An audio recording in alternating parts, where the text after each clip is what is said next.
El tiempo vivo y la integración de la vida. Maurice Nicoll. Capítulo 2. La calidad de la conciencia.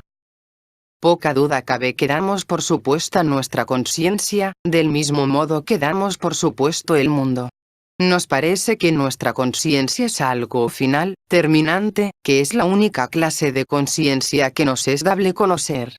Podemos dudar de nuestra memoria, aún de nuestra facultad de pensar, y, algunas veces, hasta de nuestros sentimientos. Pero rara vez se nos ocurrirá dudar de nuestra conciencia. No podríamos considerarla como algo que hace nuestra vida sea lo que es.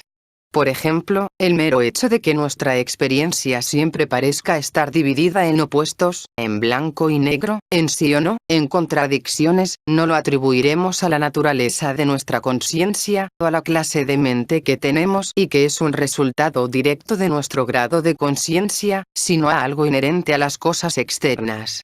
Mediante algunas experiencias y experimentos hechos sobre sí, William James llegó a la conclusión de que nuestra conciencia vigílica normal, nuestra conciencia racional, es solamente un tipo de conciencia, en tanto que, en torno de ella, separadas por los velos más tenues, hay formas potenciales de conciencia completamente distintas. Al convencerse de que existen otros estados de conciencia mediante los cuales experimentamos las cosas de un modo completamente nuevo, y a través de los mismos encaramos la vida de una manera distinta, se dio cuenta de que no puede uno aceptar ninguna versión del universo como algo final o terminante si se ignoran estas otras formas de conciencia. Tampoco puede ser terminante cualquier opinión que tengamos acerca de nosotros mismos, si aceptamos como final nuestro actual estado de conciencia. Por lo general, la conciencia se define como conocimiento, o darse cuenta, pero esta definición es inferior a lo que la palabra implica en sí misma. Literalmente, conciencia significa conocerlo todo junto. Por lo tanto, el desarrollo de la conciencia significaría un conocimiento de más, junto, y así produciría una nueva relación con todo lo anteriormente conocido. Pues el saber más siempre significa ver las cosas diferentemente. Pero aún tomando el significado de conciencia como únicamente conocimiento, no podríamos imaginar que trate de todo el conocimiento posible. Tiene que ser un grado de conocimiento por medio del cual nos relacionamos, de un modo particular, con aquello que conocemos. Nuestra conciencia ordinaria nos relaciona con nosotros mismos y con las cosas. La calidad de nuestra conciencia cambia durante el sueño. Nos procura una clase de conocimiento y de relación. Al despertar, el grado de conocimiento y la forma de relación cambian. Pero aun cuando admitimos la verdad de esto, no pensamos que haya aún otros grados de conciencia que no son posibles, y que nos procuran otros grados de conocimiento y de relación. Ni nos damos cuenta de que muchas de nuestras dificultades insolubles necesariamente existen debido a la clase de conciencia que naturalmente poseemos, y que un nuevo grado de conciencia haría que nuestro conocimiento de estas dificultades desapareciera, o bien produciría una nueva relación hacia ellas. A veces se compara la conciencia con la luz. El acrecentamiento de la conciencia se le compara con el acercamiento de la luz. Pero ya veremos cómo un acrecentamiento de la conciencia no significa solamente poder ver con mayor claridad lo que antes nos parecía turbio o oscuro. La calidad cambia. Mientras dura la experiencia, el hombre cambia en sí. No se trata de que aumente la cantidad de conciencia, sino su naturaleza misma.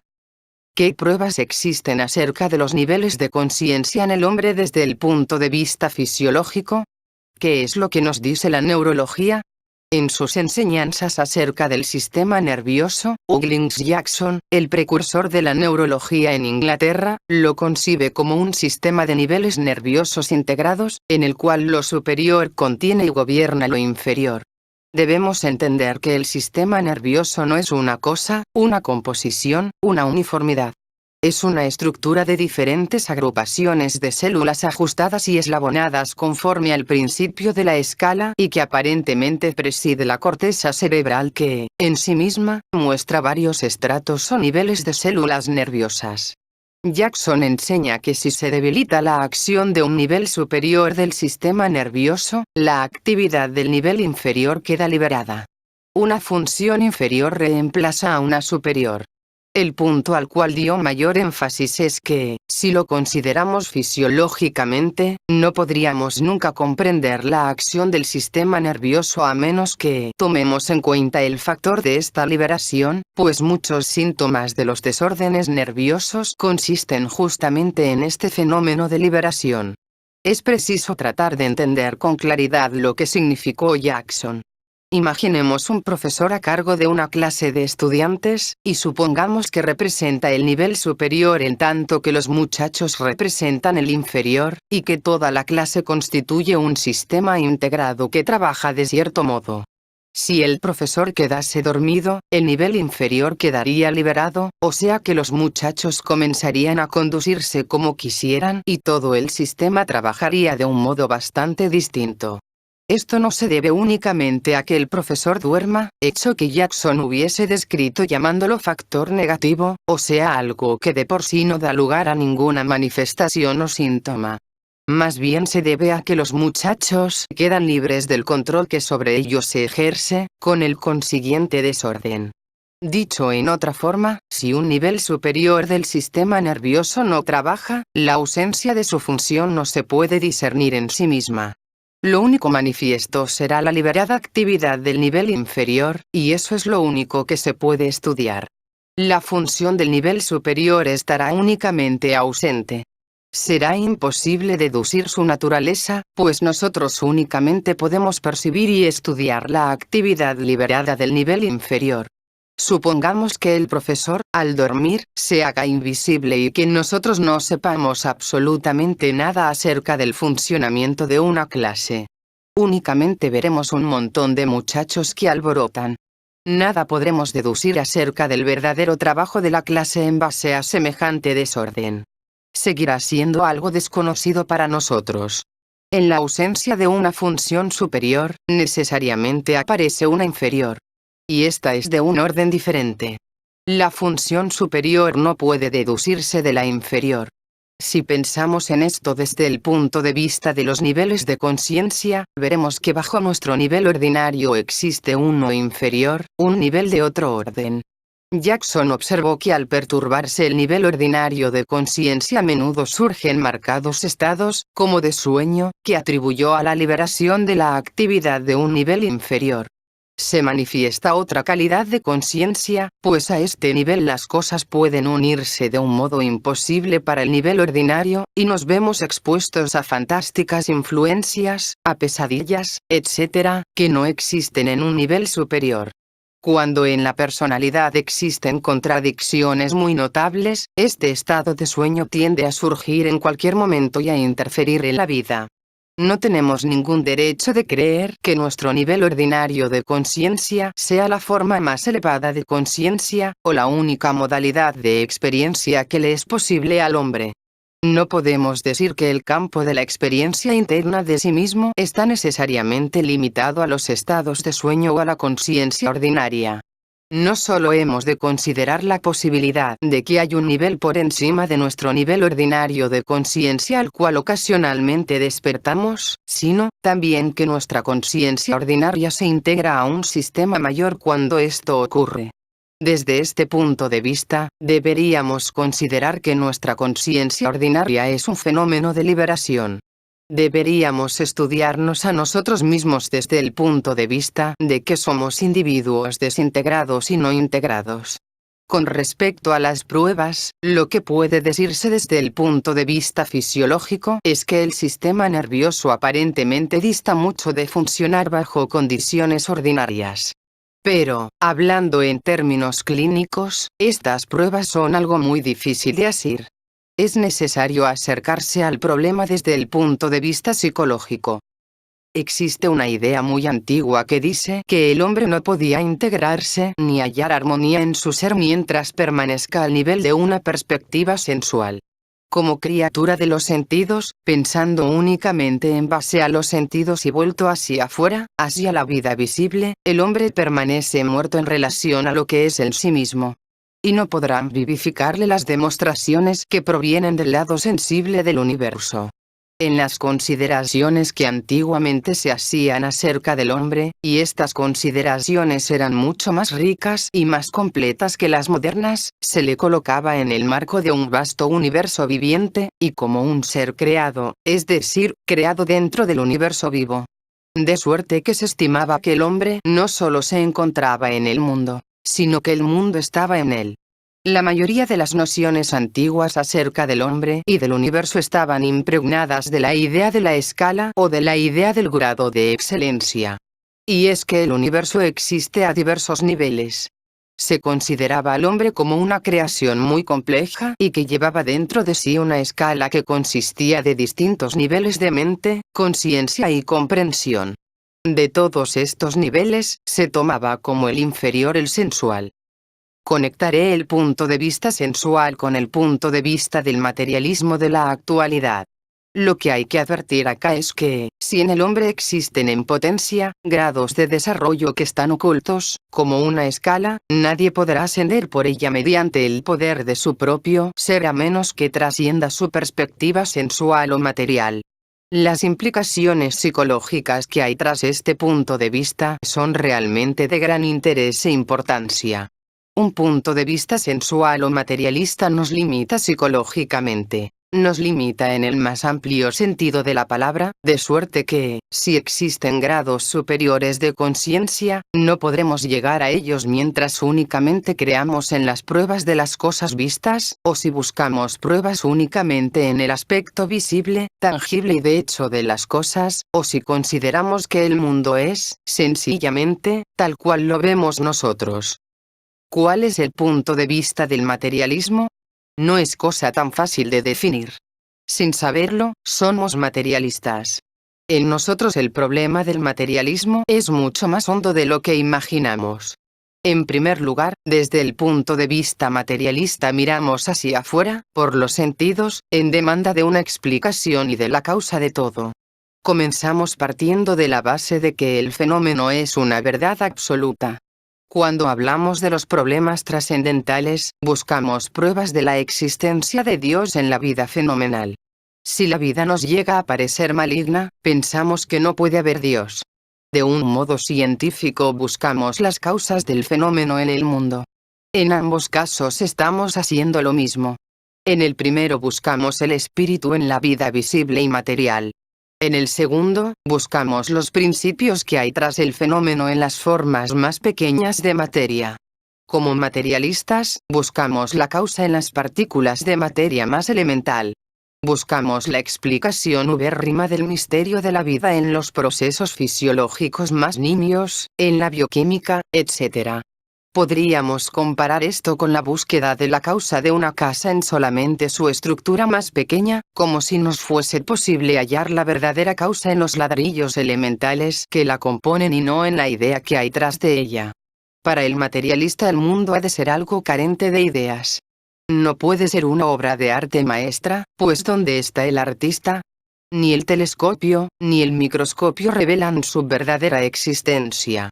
Si el principio que origina toda manifestación no se encuentra en el mundo fenomenal, si yace en la idea que obra por medio de la química, o sea, por medio de pequeñísimas partículas elementales, hasta que adquiere una forma visible, hemos de ignorar este factor en nuestra condición de materialista, y hemos de presumir que los procesos químicos que pertenecen al mundo de los átomos son los que establecen la vida. Así tendremos que el desarrollo de la célula germinal que deviene embriones, desde este punto de vista, tan solo una serie progresiva de cambios químicos determinados por el cambio anterior y consecuentes a él de tal modo que conducen a la construcción del embrión. Si miramos únicamente hacia los cambios químicos, ignoramos el principio que controla o la ley que obra tras de ellos. Ignoraremos todo cuanto nos sea imposible hallar en el espacio de 3 dimensiones, y no veremos que la vida es el desarrollo de acontecimientos, sino que la veremos como agregados de masa física.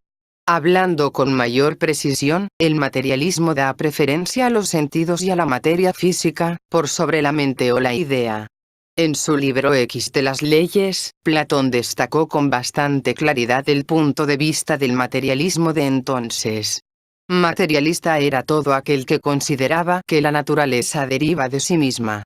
De un modo u otro, las partículas elementales de materia muerta se combinaban para formar todo el universo y todos los seres en él contenidos. La materia creció accidentalmente y de sí misma hasta convertirse en las más complejas formas vivas. La materia creó sus leyes. Y la mente misma fue el resultado de estas accidentales combinaciones de materia inanimada. Dicen que el fuego, el agua, la tierra y el aire existen debido a la naturaleza y el azar. Los elementos los mueve el azar y alguna fuerza inherente, conforme a ciertas afinidades que hay entre ellas, el calor con frío, o de la sequedad con la humedad, etc. Y en esta forma y de semejante manera fueron creados los cielos, como también los animales y las plantas, no por la obra de la mente, como dicen, ni por un dios, pero, como ya lo he dicho, solamente por la naturaleza y por el azar. Leyes 889b. Desde este punto de vista, la naturaleza física es necesariamente la primera causa de la generación y de la destrucción de todas las cosas. La mente viene a ser algo secundario, un producto accidental de la materia física. Pero ¿podemos verdaderamente creer que la mente y la inteligencia surgieron de la materia muerta? Si así creemos, entonces, a fin de encarar el problema con sinceridad, hemos de adjudicar a la materia original, que, hablando en términos químicos, es el hidrógeno, propiedades extraordinarias. Hemos de presumir que todos los seres organizados estaban potencialmente presentes en la primera materia del sistema nebuloso. Es decir, si es que creemos que el universo comenzó en algún punto distante del tiempo que pasa.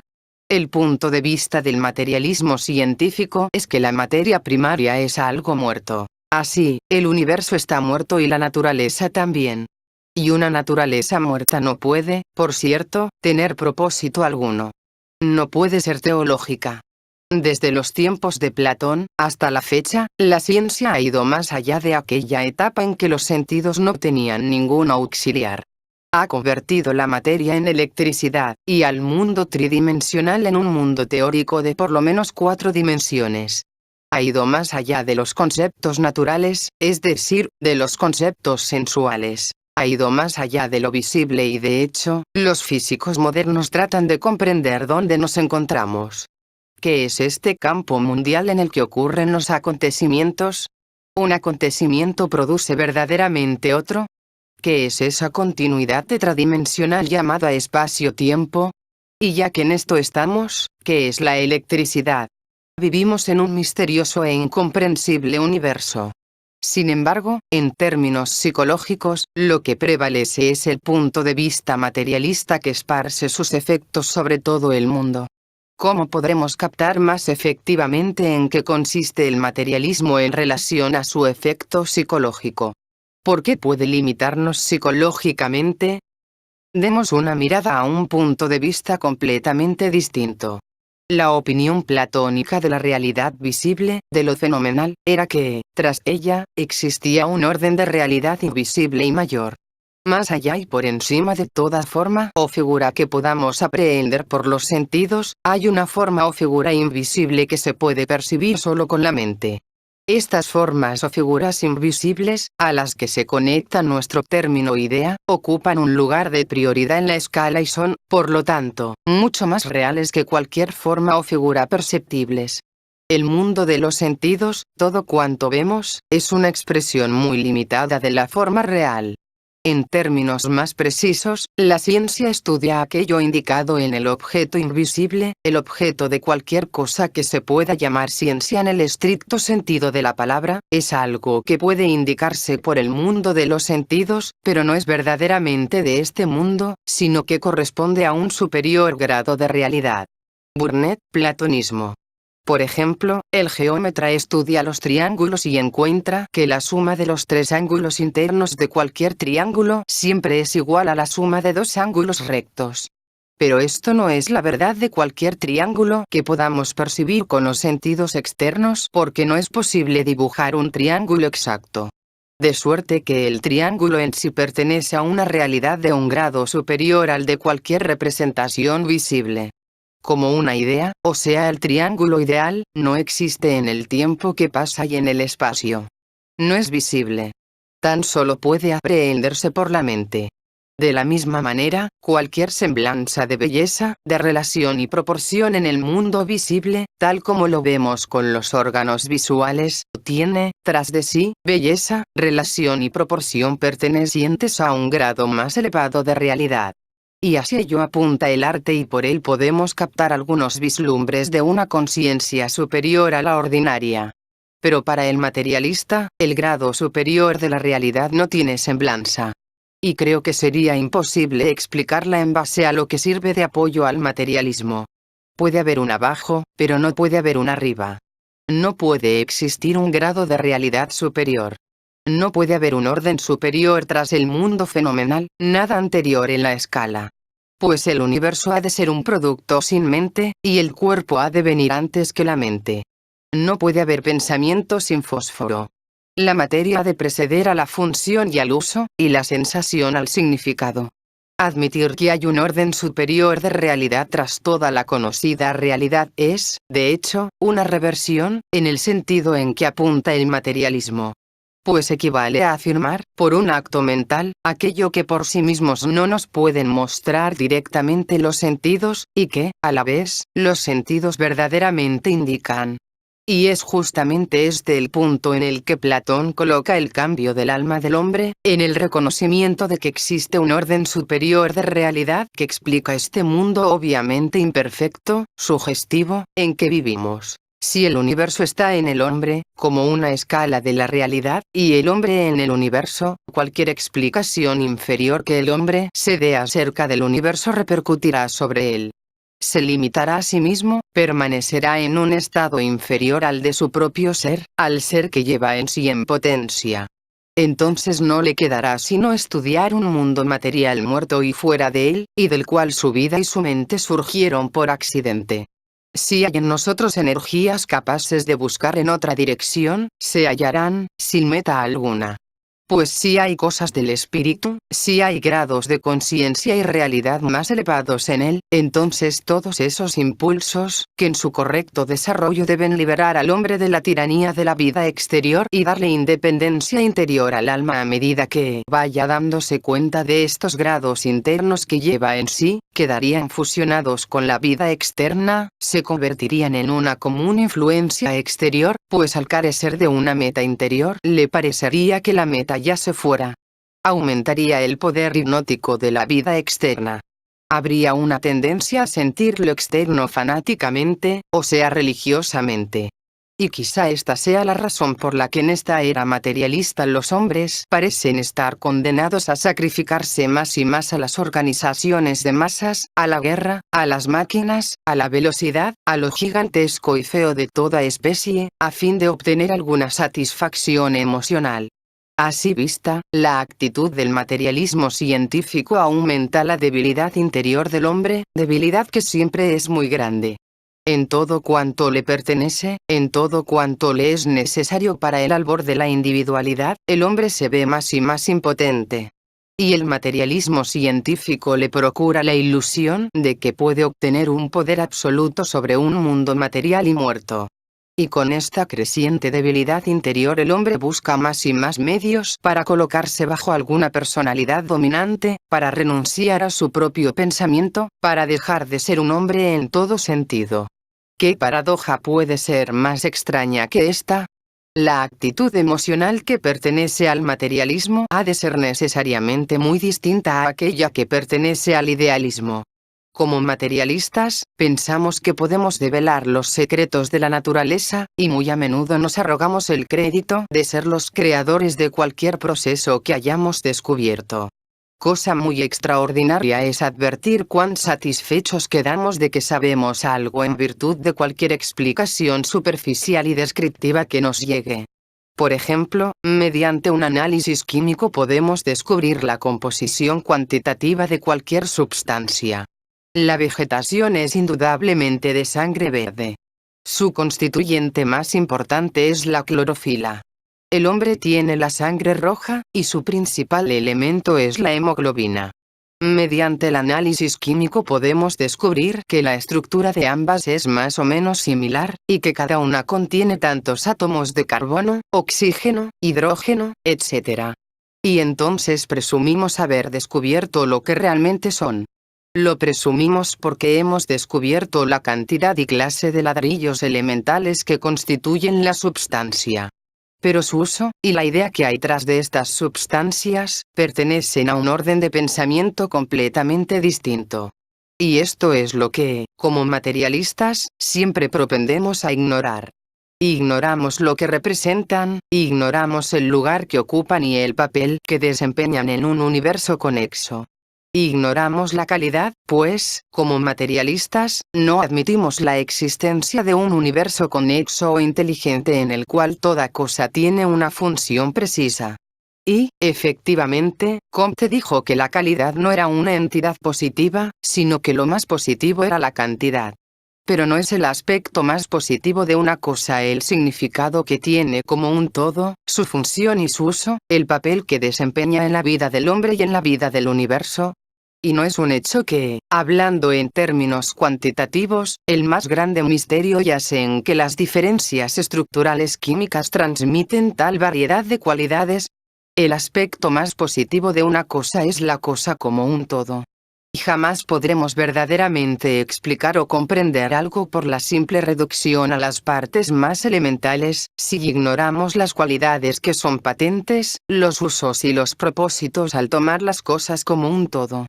Semejante manera de explicar las cosas nos da un falso sentido de poder, cierto engreimiento, y un punto de vista superficial, que me parece que es todo cuanto hay en la raíz misma del materialismo.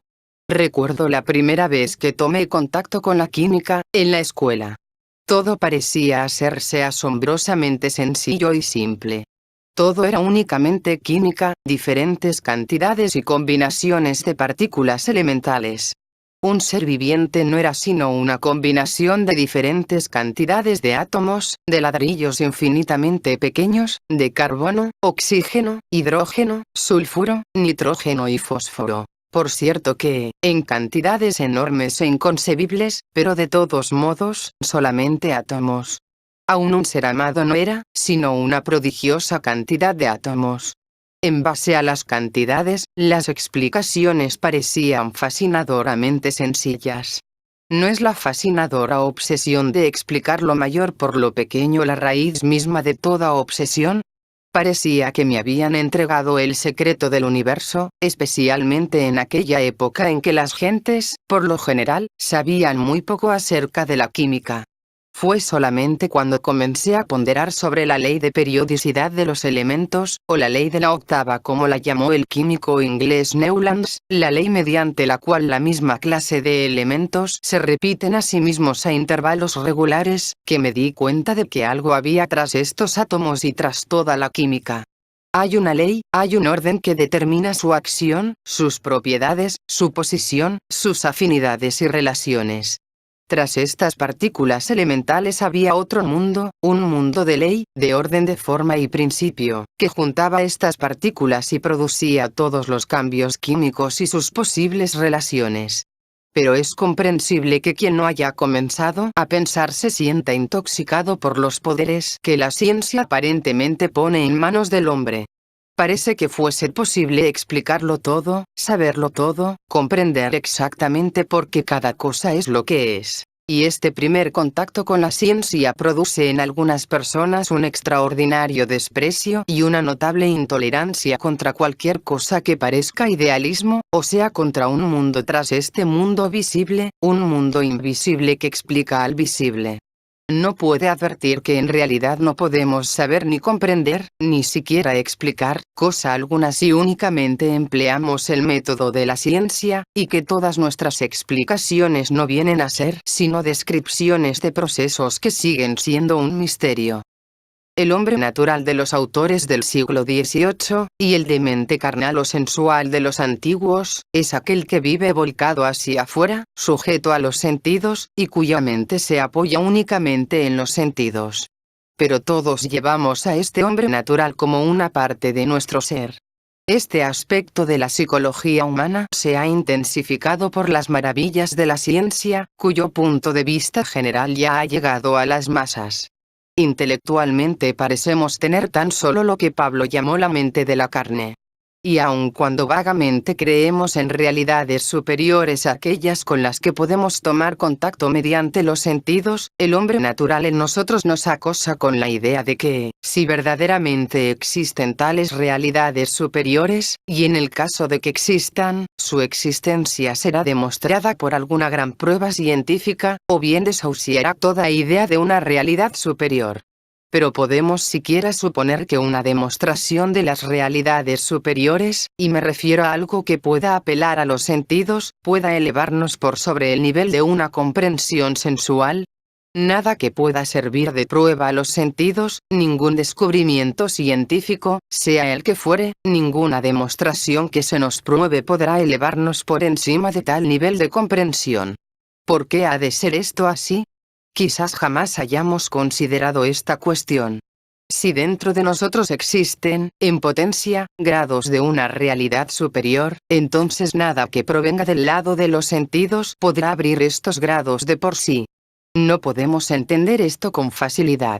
Sin embargo, ¿no es evidente que el hombre en sí no cambia por el mero hecho de que hayan descubrimientos fenoménicos? No importa hasta qué extremo llevemos nuestra minuciosa investigación del mundo fenomenal, el hecho es que jamás escaparemos del materialismo por muy sutiles que sean las formas en que se nos presente. Por medio de los sentidos jamás podemos probar, descubrir, ni darnos cuenta de la mente. Un descubrimiento tan extraordinario como es el de la telegrafía sin hilos no ha producido el menor cambio en nosotros mismos. Únicamente hemos conseguido acostumbrarnos a ella y a esperar algo más. La calidad de nuestra conciencia no ha tenido el menor cambio. El sentido de lo milagroso no la hace leuda y, de hecho, sucede todo lo contrario. Devenimos más ciegos, más aburridos y más seguros. Si es posible lograr un cambio de conciencia, no puede provenir del lado fenomenal de la vida. Pero supongamos que fuese posible probarle a los sentidos la existencia de una deidad. ¿Cuál sería el resultado? Supongamos que se demostrase que hay una deidad. Significaría que todo este aspecto de las cosas, que el espíritu interno del hombre ha de buscar a fin de aprehenderlo individualmente como una verdad revelada a sí mismo y realizada por sí mismo, quedaría convertido en materia de prueba sensoria y general. Toda la construcción interna del hombre sería violada y quedaría completamente estéril si alguna divinidad apareciese en el cielo.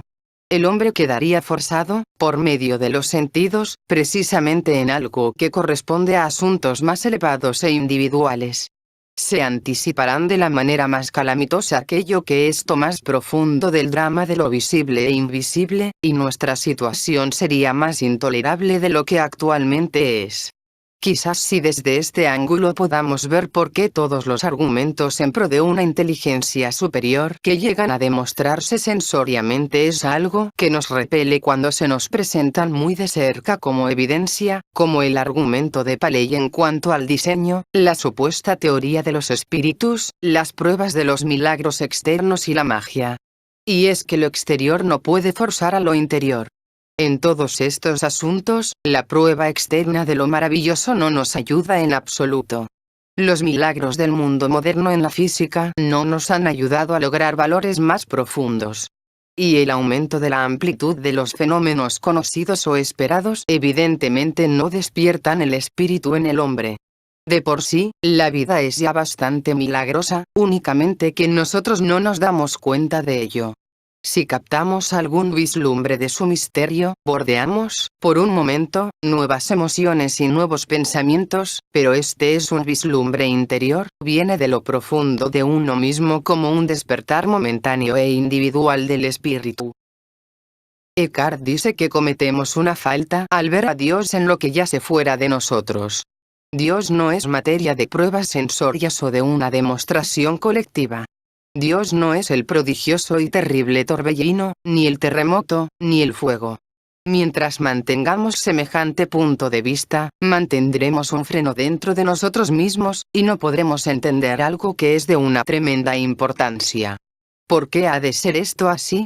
Por lo visto, no podemos comenzar partiendo de las pruebas externas, desde el lado fenoménico, no podemos, por los sentidos, llegar a un lugar de entendimiento. Pero nos demos o no cuenta de ello, nuestra mente sensual está siempre tratando de hacerlo. Ahí donde la criatura termina, ahí comienza Dios. Eckhart dice que toda liberadora verdad interior, toda visión que precisemos, aparte de los hechos y de las verdades externas de las cosas, es algo innato en nosotros. Es un asunto interno, y, primero, tenemos que darnos cuenta de que está en nosotros mismos. Sin embargo, esto es mucho más difícil de entender de lo que ordinariamente imaginamos, pues nacemos y nos nutrimos en la sensación. Así, no podemos dejar de pensar en términos sensuales. La sensación, lo sensorio, es nuestra madre. Es muy difícil sobreponerse a ella. Nuestro incesto con la materia es universal. Para nosotros, la prueba más importante y convincente yace siempre fuera, en los sentidos. Y vemos nuestra salvación en aquella clase de verdad. Por lo tanto, la vemos en algún gran descubrimiento, en algún hecho. No podemos entender el significado psicológico de una declaración como esta, porque en esperanza somos salvos. Mas la esperanza que se ve no es esperanza, porque lo que alguno ve, ¿a qué esperarlo? Romanos 8:24. En cuanto a sus efectos limitadores en el hombre, parecería que uno de los puntales del materialismo es su actitud hacia la existencia de grados superiores de realidad. Da por sentado que la razón humana es capaz de obtener por sí misma un conocimiento completo de las leyes y de la naturaleza de las cosas. Pero que la conciencia, pese a ser capaz de incluir más y más hechos, no es capaz de adquirir una nueva calidad. Excluye los grados superiores de conciencia, los grados superiores de verdad y las nuevas formas de experiencia. Advertimos entonces que semejante punto de vista no incluye la idea de la escala. La escala necesariamente implica que hay un arriba y un bajo, un superior y un inferior. Y, también, una manera especial de conectar las cosas a distintos niveles de realidad. Sin el sentido de la escala no puede el materialismo admitir ni lo que es más que el hombre, ni lo que es más en el hombre. Pero es que el método científico es la única manera de experimentar y comprender la vida. No es tan solo una de las muchas modalidades de experiencia. Debemos creer que la calidad de nuestra conciencia ordinaria es tan fina que los demás estados son inconcebibles. ¿No son estos otros estados de la conciencia los que probablemente constituyen la clave para la comprensión de las complejidades y contradicciones que han surgido en el reino de la física?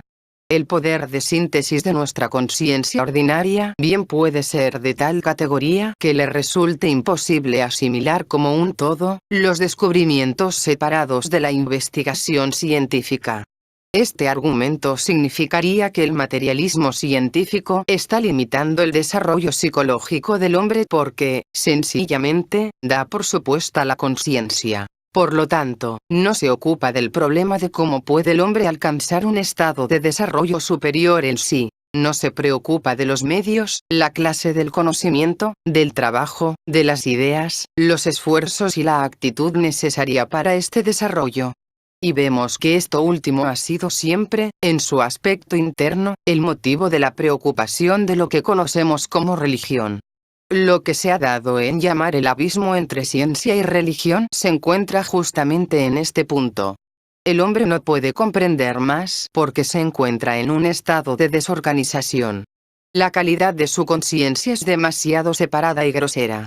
Sin embargo, se embarca en investigaciones acerca del universo sin darse cuenta siquiera de que no podrá llegar más allá de cierto punto, pues él mismo es un instrumento inadecuado para semejante propósito. Pero gusta pensar que lo único que le limita es la falta de instrumentos científicos, de instrumentos de suficiente precisión, o bien que carece de antecedentes suficientes o de información. Por tanto, piensa hacia afuera y trata de salvar únicamente las dificultades externas. Le parece que todo lo que preocupó a la religión y filosofía antiguas, y todo cuanto procuró lograr el gran arte, no tiene conexión alguna con las dificultades que experimenta en sus esfuerzos por obtener el conocimiento ulterior de las cosas, y la verdad. Le parece que una más fina calidad de conciencia no tiene ninguna importancia, como tampoco los nuevos significados que han tratado de obtener el arte y la religión, ni sospecha que las inevitables contradicciones que le esperan hacia el fin de su investigación, son el resultado directo de la calidad de su propia conciencia, y de su propia desorganización interna. Según Platón, el mundo no se encuentra únicamente en la sensación que de él tenemos. Esto es válido para el hombre que sencillamente está en el mundo. El mundo también se encuentra en el hombre, de suerte que el hombre puede conocerlo desde adentro como desde afuera. El hombre orilla las ideas que yacen tras toda realidad discernible, mediante las nociones innatas que en él existen. Estas nociones innatas en el alma del hombre tienen como verdadero objetivo las ideas que son los arquetipos de toda manifestación natural. De suerte que, a la vez de desarrollarse por medio de nuestra experiencia mundanal, nuestro conocimiento contiene elementos que no derivan de la experiencia. En su contacto con el mundo sensible, mundo que contiene imperfectas representaciones de ideas eternas, el alma despierta en mayor o menor grado a un conocimiento de las ideas mismas. Este conocimiento, este darse cuenta, no proviene de los sentidos, sino de lo íntimo, del lado de la mente. Al percibir los múltiples objetos de la naturaleza en los cuales se reflejan, el alma recuerda las ideas. El alma yace entre el mundo sensible y el mundo de las ideas, yace entre dos órdenes de realidad. Y al percatarse de esto, el alma toma del mundo de los objetos sensibles todas aquellas impresiones que le recuerdan un orden superior de realidad, y no da a la naturaleza sensible aquello que no le pertenece, sino que extrae de ella lo que pertenece a un orden superior. De suerte que el modo como experimenta la vida temporal y la obtención de impresiones deviene algo muy diferente de la modalidad de experiencia que corresponde al alma cuando está apegada a los sentidos y cuando lo ve todo fuera de sí, atribuyendo el principio causal a la naturaleza física. Para el alma despierta, todo está verdaderamente dentro. El mundo real está dentro de ella, y solamente lo puede aprehender por dentro. Y el hombre, cuyo alma ya ha llegado a tal situación, ya no es un hombre natural, o sensual, aun cuando todo lo que los sentidos le revelan se intensifica inconmensurablemente. Ve con claridad, con una creciente claridad, porque se ha convertido en el punto de reunión de dos mundos. Uno alcanzando por dentro, a través de sí mismo, y otro alcanzado por fuera, a través de los sentidos. ¿De qué modo son los objetos visibles, representaciones de ideas? ¿Cómo entran las ideas eternas al mundo tridimensional en el tiempo que pasa? Platón sugiere que penetran por lo más diminuto, por medio de aquello que no tiene dimensiones. Es evidente que la generación ocurre cada vez que un principio, principio originador, alcanza la segunda dimensión y, llegando hasta la tercera, alcanza el estado en que se convierte en un objeto de sensación. Leyes, 894, a. Esto parece indicar que Platón pensó que el mundo superior penetra al mundo conocido a través de sus divisiones más finas. Pero es preciso entender con claridad que esta sugestión de Platón acerca de la fuente generativa no es un materialismo refinado con el auxilio de una teoría acerca de las dimensiones. Para él, la causa original es algo muy distinto de cualquier clase de materia que podamos conocer externamente por medio de la investigación científica. La idea entra a su manifestación a través de aquella que para nuestra percepción sensoria carece de dimensiones. Tratemos de concebir una ilustración de esto. La idea entra como una semilla. La semilla es la materia elemental constituyente, es el tercer término.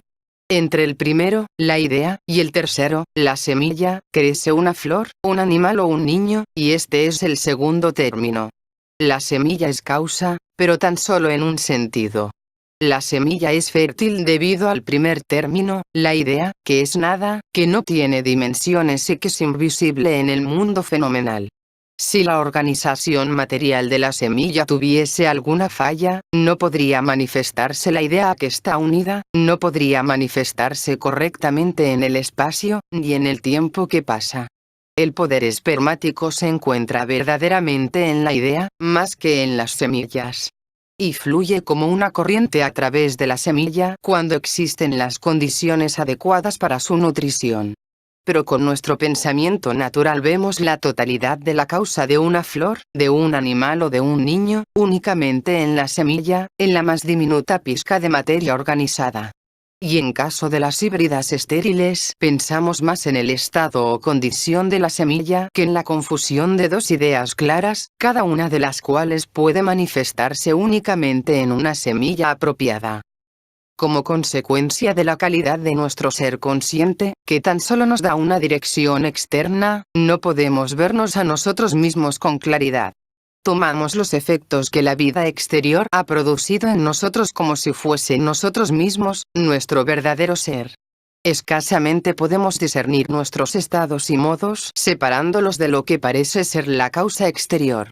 Gobernados como estamos por los sentidos, nos parece que la realidad está fuera de nosotros. Al ser sensuales, no nos damos cuenta de nuestra propia invisibilidad y la de los demás, pues esto no es materia de una conciencia perceptiva. Nuestro estar fuera impide que lleguemos a una armonía interna. Nada hay en nosotros que tenga una mayor realidad o que sea capaz de aislarnos de los continuos efectos del mundo que nos penetra por los sentidos. La escena que nos proporcionan los sentidos es lo que nos controla, y así nos hallamos siempre fuera de nosotros mismos. Pero creemos estar controlados por la razón y que nos hallamos firmemente centrados en nosotros mismos. Discutiendo las condiciones de la conciencia superior, Ouspensky comenta que es preciso que el centro de gravedad de todas las cosas sea para el hombre su mundo interior, la conciencia de sí mismo, y en forma alguna el mundo exterior. Tertium Organum. Acá habla de la autoconciencia como plenitud de conciencia del yo, de un estado de conciencia en el que el centro de gravedad de nuestro ser, o sea el yo, está en nosotros mismos. En nuestro actual estado de conciencia nos hallamos, por así decirlo, fundidos con el mundo y sus cambios nos distraen continuamente. Y la forma de nuestro pensamiento, cimentado en lo que nos muestran los sentidos, es un pensamiento natural, o sea que nuestro pensamiento va en pos del mundo de los sentidos y del tiempo que pasa, y tiene sus raíces en las pruebas de las cosas vistas. A fin de conseguir que el centro de gravedad de nuestro ser esté en nosotros mismos, a fin de ser poseídos por un sentido interno del yo, en vez de todas las continuas reacciones del momento a las que llamamos yo, se hace necesario tener otra realidad de todas las cosas en general. Nuestros conceptos naturales no son suficientes para cambiar la calidad de la conciencia ni para colocar el centro de gravedad de nuestro ser en nosotros mismos. El hombre no solo ha de sobreponerse a la opinión sensual de la vida mediante el pensamiento teórico, sino que ha de mirar dentro de sí, lejos de los sentidos, y convertirse a sí mismo en objeto de estudio. Y ha de ir más allá del conocimiento sensible, del conocimiento racional. Eckhart indica que hay tres clases de conocimiento. El primero es sensible, el segundo es racional y bastante superior al primero. El tercero corresponde a un poder superior del alma que nada sabe de un ayer, de un hoy, o de un mañana. Eckhart se refiere a una frase utilizada por Pablo, para que podáis bien comprender con todos los santos cuál sea la anchura y la largura y la profundidad y la altura. Pablo indica con esto un estado de la conciencia en el que el tiempo, tal como lo conocemos, se desvanece y deja de haber un ayer y un mañana. El cambio en el sentido del yo no solo pertenece a una calidad superior de la conciencia, sino que el concepto natural del tiempo que deriva de nuestro contacto con el mundo desaparece. Lo reemplazan un conocimiento nuevo, un nuevo sentido del tiempo. Aquello que las matemáticas abordan en teoría y con relación a las dimensiones, se percibe mediante el conocimiento directo. Desde este punto de vista, las matemáticas superiores yacen entre la comprensión que corresponde a nuestra conciencia en su estado ordinario y a la comprensión que corresponde a un nivel superior. Es de este modo como yo entiendo la opinión de Platón de que los números difieren de las ideas y que ocupan el intervalo que hay entre las ideas y los objetos sensibles. Las ideas pertenecen a un grado superior de realidad, a un grado superior a la realidad de los objetos. Y entre ambos grados vienen los números. Pero debemos comprender que es cosa muy distinta el llegar en teoría a la conclusión de que el mundo es de 4 dimensiones, y el darse cuenta de ello por un efectivo cambio en el propio sentido del tiempo. Hemos considerado 3 de los factores que limitan el desarrollo de la conciencia. El primero es nuestro sensualismo, y la necesidad de sobreponerse al punto de vista sensorio al que se conecta la actitud del materialismo. El segundo es la necesidad de un cambio en el sentido del yo. El tercero, la necesidad de una nueva comprensión del tiempo. El cuarto factor se relaciona con la calidad de nuestro amor. Tratemos este punto brevemente antes de continuar la discusión de los niveles de conciencia. Nuestro amor es poco más que el amor propio, el amor a sí mismo. Mientras más estudiemos el amor propio, más aparente es el hecho de que él coloca el centro de gravedad de nuestro ser, paradójicamente, fuera de nosotros mismos. O, si lo vemos en el sentido opuesto, debido a que el centro de gravedad de nuestro ser está fuera de nosotros mismos es que únicamente conocemos, de un modo general, el amor propio. El amor propio siempre requiere un público, sea un público imaginado o uno real. Quizás y la manera más sencilla de comenzar a estudiar la naturaleza del amor propio sea viéndolo desde el lado de lo que es falso en la acción. Cualquier cosa que hagamos basándonos en el amor propio lo hacemos de un modo falso, lo hacemos en base a un engreimiento, desde el punto de vista de producir una impresión. Y en realidad no hacemos lo que creemos estar haciendo. No lo hacemos de nosotros mismos, sino por una curiosa relación entre nosotros y los demás, o bien hacia la idea de los otros a la vez que de nosotros mismos. Los grandes autores que han escrito acerca del amor propio conducen el tema hacia lo que es el punto central del ataque de la psicología cristiana, al fariseo que todos llevamos dentro, aquel que hace todas las cosas para ser visto de los hombres. Yo sugiero que semejante crítica se dirija contra la carencia de un verdadero punto de partida psicológico en nosotros mismos. Es probable que tomemos a este fariseo de una manera demasiado concreta, imaginando que ya sabemos a qué clase de gentes puede referirse la expresión. Pero yo lo tomo como algo referente a una dificultad que existe en cada uno de nosotros y que es uno de los rasgos de nuestra forma de conciencia. No tenemos un yo real. No somos realmente conscientes de nosotros mismos. El amor que sentimos por nosotros mismos no es un amor hacia algo real. De suerte que no podemos obrar en base a algo real en nosotros mismos, sino que obramos en base a un continuo proceso de reflejos que hay dentro de nosotros, y que no parte de nosotros mismos, sino que es automático. De suerte que al considerar aquello que coloca el centro de gravedad fuera de nosotros no solamente nos encaramos con el factor, debido a los sentidos que nos vuelcan hacia afuera y que nos hacen verlo todo como yacente en el exterior, sino que, también, tenemos el factor emocional del amor propio. Desde cierto punto de vista, el pensamiento hindú de nuestra servidumbre a Maya es nuestro estado o condición de servidumbre a los objetos de los sentidos que nos rodean. Esto no solamente significa nuestra pasión por poseer objetos, sino que también significa que todo cuanto está fuera de nosotros nos afecta o tiene poder sobre nosotros. Nos vemos continuamente distraídos, del mismo modo en que un perro se distrae con todo cuanto ve, oye y huele. El tumulto de las impresiones de los sentidos, la algarabía de los pensamientos, las oleadas de emoción y de imaginación, el tropel de los deseos no tienen nada central que los aquiete. Entre aquello que desde afuera se vierte dentro, a través de los sentidos, y lo que por dentro transcurre, no hay nada que sea permanente, nada que intervenga a fin de poner en orden todas estas actividades sin tino, nada hay que las domine, que se enseñoree sobre ellas y que produzca un punto de conciencia entre lo interno y lo externo. Y en medio de este caos, el amor propio hace gala mirándose en el espejo de todas las acciones. Al referirse a este caótico estado interior que hay en el hombre, Ouspensky comenta que la primera finalidad que puede tener el individuo con relación a su propio desarrollo es crear en sí mismo un yo permanente que lo proteja de sus continuas luchas. Un nuevo modelo del universo. Pero hemos de darnos cuenta con claridad de que semejante estado significaría una nueva calidad de conciencia. Significaría el logro de un grado superior de realidad en sí mismo.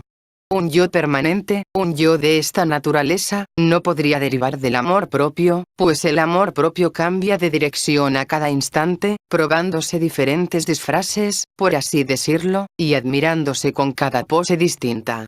Pues todo cuanto tiene relación con el amor propio, con la pasión por recibir una aprobación interna y externa, no puede tener estabilidad alguna en sí mismo. La creación de un yo permanente ha de ocurrir en algún punto más allá de la esfera del amor propio.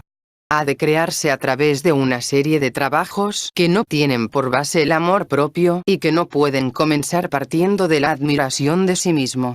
Y este es el motivo por qué se precisan muchas cosas antes de que semejantes trabajos los pueda iniciar uno mismo. Ha de cambiar todo el punto de vista sensual o materialista, que no puede producir una base correcta para el comienzo. Únicamente el reconocer que hay grados superiores de realidad, y las emociones que surgen de tal reconocimiento, pueden proporcionar el verdadero punto de partida. Pues semejantes emociones no se encuentran en la esfera del amor propio. En el sistema psicológico cristiano se dicen muchas cosas muy interesantes acerca del amor al prójimo que, generalmente, se toman de un modo sentimental, o sea desde el lado del amor propio. Pero la discriminación consciente de nuestro prójimo implica ya un desarrollo de la propia conciencia. La calidad de nuestro amor ordinario la colorea el amor propio de tal modo que no podemos sentir la verdadera existencia de los demás, no podemos sentirlos a ellos, salvo momentáneamente. El prójimo es algo ligeramente superior a las asociaciones de nuestro amor propio. Refiriéndose a esto, Swedenborg dice que el principal objetivo que exige nuestro amor propio es un reflejo favorable de nosotros en los demás. Tal es su meta. Si creemos que existe este reflejo, sentimos alegría. Y esta alegría se convierte prestamente en disgusto, compasión de sí mismo y hasta de odio, en cuanto imaginamos que no es un reflejo favorable. Tal es nuestro amor ordinario. Y no puede cambiar, salvo momentáneamente, porque la calidad de nuestra conciencia lo hace imposible. El ver a otra persona, el verla separadamente de nuestras nociones e imágenes subjetivas, el darse cuenta de su existencia real, es justamente una de aquellas momentáneas experiencias genuinas que nos indican que hay otros estados posibles de conciencia. Pues entonces ocurre que, durante un instante, despertamos a experiencias completamente nuevas y maravillosas. Pero al retornar a lo que somos corrientemente, lo olvidamos con facilidad debido a que un nivel inferior de conciencia no puede reproducir las experiencias que corresponden a un nivel superior. Pero no es tanto que olvidamos como que no podemos recordar. Conectemos el amor propio con una dirección psicológica precisa. La antigua concepción de que el hombre tiene dos caminos a elegir, como se presentó originalmente en la letra I pitagórica, es algo que, de un modo general, se considera que significa virtud o vicio, según el entendimiento convencional, según el período y según las costumbres locales. Hacia donde la I de tus pasos se encamina, hacia la angosta cumbre de virtud y al abandono del ancho camino que es el vicio. Dryden. Esta es la explicación superficial. Sin embargo, probable es que en su origen se haya referido a dos posibles caminos en la vida, a uno real y a otro ficticio. Imaginemos que en el camino ficticio se encuentra el gran espectáculo de la vida, con todos sus honores y con todas sus recompensas. El motivo que anima este camino es el amor propio, ya sea gratificado o frustrado, y lo domina el temor a perder la reputación. De un modo u otro todos buscamos un público en este camino. Por lo general buscamos una franca aprobación de todo lo que es nuestro. Y en relación a esto existe una singular máquina de movimiento perpetuo. Los grandes se sienten halagados por el homenaje que reciben de los inferiores, y los inferiores se sienten halagados por el reconocimiento que les otorgan los superiores. Y, de este modo, la máquina gira perpetuamente en el afán de satisfacción propia. Bernard de Mandeville advirtió en esta máquina la fuerza motriz de todas las formas de sociedad. Distinguió este aspecto del amor propio, llamándole el gustar de sí mismo. Dice que la pasión de gustar de sí mismo es general en los niños mediante el coro de alabanzas que les rodea. Y esto no solamente constituye los cimientos de la sociedad, sino que es la fuente de honor y vergüenza que frena los apetitos de las gentes. Hombres y mujeres devienen virtuosos, pero no en un verdadero sentido de la virtud. Llevadas de la pasión de gustar de sí mismas, las gentes pueden imitar todas las virtudes de una vida cristiana. Dijo, de hecho, que no había cristianos. Y esto produjo la más grande indignación. A lo largo de este falso sendero, la vida es un disfraz continuo, un engaño en el cual tratamos de parecer algo, en vez de verdaderamente serlo. En este sentido nadie hace lo que aparenta ser, y nadie es lo que aparenta ser. Todo está sometido al dominio de las complejas reacciones del amor propio gratificado, herido, o que, sencillamente, se mantiene a la expectativa. Y así nadie es puro de corazón, es decir, las emociones no son reales. La causa general es que nadie se ha creado a sí mismo. Nadie tiene una existencia real en sí mismo. Solamente alcanzamos una existencia ficticia. Y si somos sinceros con nosotros mismos, nos sabremos vacíos y sepultados. No sabemos qué hacer. En el espejismo del amor propio siempre estamos volcados hacia afuera, hacia un público, lejos de la dirección de la propia existencia. De suerte que no son solamente nuestros sentidos y nuestro pensamiento sensual lo que hacia afuera nos vuelca, que esto, puede decirse, pertenece a nuestra constitución natural, sino que también estamos volcados hacia afuera por las infinitas ramificaciones psicológicas de nuestro amor propio. Al sentir nuestro amor propio herido, o al advertir que nuestra reputación está dañada o herida, nos sentimos despreciados, inferiores o aniquilados. Y, en realidad, semejante estado de cosas puede considerarse como el punto de partida de algo nuevo. Pero esto no ocurre en la vida. El punto de partida hacia un estado completamente nuevo de sí mismo, un estado por encima de lo que produce la vida, no puede hallarse nunca en la dirección de lo que por general se aprueba o se aplaude, puesto esto sería tan solo un nuevo aliciente para el amor propio. Y este es un punto de peligro. Swedenborg dice que nada puede producir un efecto tan brillante sobre uno como el amor propio completamente gratificado. Sus delicias llegan a todas las fibras del cuerpo, y se le siente con mucha más intensidad que la gratificación de cualquiera de los apetitos físicos. Igualmente intensos son los efectos del amor propio herido. Swedenborg dice que el primer paso a darse para ir más allá del amor propio es el amor de los usos. Quien pueda ser tan sencillo que encuentre un verdadero placer en las cosas que hace, y que verdaderamente se interese en lo que trabaja, evidentemente da un paso más allá del amor propio. Hemos de imaginar que hay un campo de experiencia consciente que está por encima de lo que es nuestro conocimiento ordinario. Entre este campo y lo que ordinariamente conocemos hay una discontinuidad, un abismo. Y no podemos salvarlo a menos que nos entreguemos a ideas, opiniones y un modo de tomar las cosas que esencialmente pertenecen a un campo superior de experiencia consciente. Este vacío no se salva si uno permanece sensual, tomando las cosas de un modo ordinario, conservando nuestras opiniones ordinarias y nuestras ideas naturales. De este modo no podremos alcanzar nunca aquello que es posible en nosotros. Este logro es la meta de todos los sistemas religiosos. Pero al no entender la doctrina de las posibilidades, doctrina que considera al hombre como una semilla, tomamos todo cuanto se califica como religión en un sentido moral, como si únicamente nos urgiese a ser buenos. Y aquel aspecto menos visible de la religión, aquellas insinuaciones que pertenecen a los significados internos, a su aspecto esotérico, por lo general lo ignoramos completamente o bien lo contemplamos con una ociosa curiosidad. Por cierto que no vemos ninguna ciencia en ello. Pero, si es que existe una realidad superior en uno mismo, preciso es que haya una ciencia que corresponda a dicha realidad, una ciencia superior a cualquiera que conozcamos, una ciencia que en sí comprenda todas las formas del conocimiento, aquellas que corresponden a la filosofía, al arte, y a las ciencias. Y si tenemos presente que existe una ciencia superior del hombre, podemos darnos cuenta de que observaciones como las siguientes pueden tener su lugar en esta ciencia superior.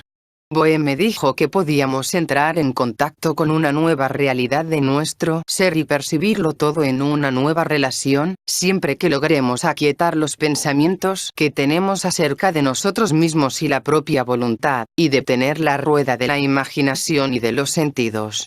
Estas son indicaciones psicológicas sencillas. ¿Pero psicológicas en qué sentido? Por cierto que no lo son en el sentido en que actualmente entendemos la psicología. Pues ¿qué significado pueda ella tener para nosotros si es que negamos la posibilidad de un cambio cualitativo en el hombre? Si es que no existe una realidad superior, ninguna de estas indicaciones tiene sentido, ninguna de ellas tiene un significado psicológico. Y si para tener una realidad superior de sí mismo es preciso que el centro de gravedad del propio ser esté en uno mismo, el cambio cualitativo del ser será aún imposible en tanto que permanezcamos volcados únicamente hacia afuera. El centro de gravedad de sí mismo no debe ya ser fuera de uno en virtud de la acción del amor propio y de los sentidos. No debe estar fuera en este extraño mundo que no podemos alcanzar directamente, sino que ha de estar dentro, en esa invisibilidad que es el comienzo de uno mismo y que puede devenir algo, y a través del cual podemos llegar al prójimo. Para que esto suceda es necesario un cambio cualitativo del punto de vista, y una voluntad que parta de la convicción de que hay algo más que nos es esencial. Pues solamente podemos comenzar partiendo de nuestra propia disposición y de nuestra propia convicción. Mientras sigamos pensando que el mundo que nos muestran los sentidos contiene todo cuanto precisamos y que es el dueño de la llave de nuestra felicidad, tendremos que ir por un camino errado. Para comenzar, hemos de sobreponernos a ese grado de materialismo, a ese grado de comprensión sensual. A la vez, debemos también sobreponernos al efecto de todo aquello que le produce tan complaciente comodidad al hombre sensual que vive en nosotros, como, por ejemplo, ocurre en la condición de solidaridad exterior de cualquier movimiento religioso o político, o en el crecimiento de su forma externa y organizada. Hemos de comprender que no podemos descansar sobre prueba alguna como aquellas que busca y que aceptan nuestra comprensión sensual. La extraordinaria confusión que surge cuando confundimos la verdad de las ideas con la verdad de los sentidos, es algo que tiene que desaparecer. No podemos continuar diciendo que creeremos, siempre y cuando tengamos pruebas, o que no podemos creer porque no tenemos ninguna prueba. La comprensión del hombre no se puede detener en aquel punto donde no se pueden probar las cosas satisfactoriamente y donde no pueden probárselas a todos. Tenemos una comprensión que está por encima del terreno sensorio, y experiencias muy distintas a las sensorias. La fe y la creencia pertenecen a órdenes de comprensión bastante distintos de la comprensión sensual y de las pruebas sensorias. La gran barrera inicial de todo estriba en nuestra inhabilidad para distinguir entre la verdad de las ideas y la verdad de los sentidos. Esta es la confusión de dos órdenes, del que corresponde al hombre interior y de lo que corresponde al hombre exterior. Hasta que no se haya salvado este obstáculo, la vida interna permanece estéril, porque no puede recibir ningún alimento. Aun cuando el hombre lea y oiga hablar acerca de la verdad que pertenece a las ideas, se aleja de ellas diciendo, nadie sabe nada, verdaderamente, o bien, no se puede probar. Sin embargo, aquel aspecto de nosotros que se vuelca hacia afuera tiene primero que tomarle el sabor completo a la vida, pensando que la solución de todo yace fuera. Tiene que salir hacia la vida y hacia la experiencia como hijo pródigo, probando todas las copas, evitando, si es que es capaz de hacerlo, la copa de la amargura. Como hijos pródigos tenemos que alejarnos más y más de la fuente, hasta que tarde o temprano despierten en nosotros vislumbres fugaces de que el acceso directo a la vida externa no podrá darnos lo que estamos buscando. El hombre piensa que el mundo exterior es el más familiar, el más fácil, el que más le satisface, el que es más real y el que más fácilmente alcanza uno. Pero no viene a ser, a la larga, el más extraño, el más incomprensible y el menos satisfactorio. ¿Puede alguno de vosotros comprender directamente, o poseer, o alcanzar aún el más simple de los objetos que yacen en el mundo exterior? Si es que ya sabéis algo acerca de vuestra propia invisibilidad, por cierto que no podréis hacerlo. Karl Barth dice, Los hombres sufren porque llevando en sí mismos un mundo invisible, se encuentran que este mundo inobservable está frente a este otro mundo tangible, extraño, externo, desesperadamente visible, dislocado, cuyos fragmentos se dan en pellones, y que, sin embargo, es poderosamente fuerte, extrañamente amenazador y hostil. Comentario sobre Romanos. En verdad nos hallamos en un mundo tan desesperadamente extraño, en una tierra tan desconocida, que bien podemos preguntarnos cómo ha sido posible que creyésemos haber estado evolucionando mecánicamente a través de millones de años tan solo a fin de estar directamente en él, y ser directamente de él. Si es cierta la doctrina de la potencialidad o posibilidades, y es cierto que el hombre es un ser incompleto, pero capaz de alcanzar otros estados de sí mismo, cualquier sistema psicológico que no considere estas posibilidades tiene que ser necesariamente inadecuado.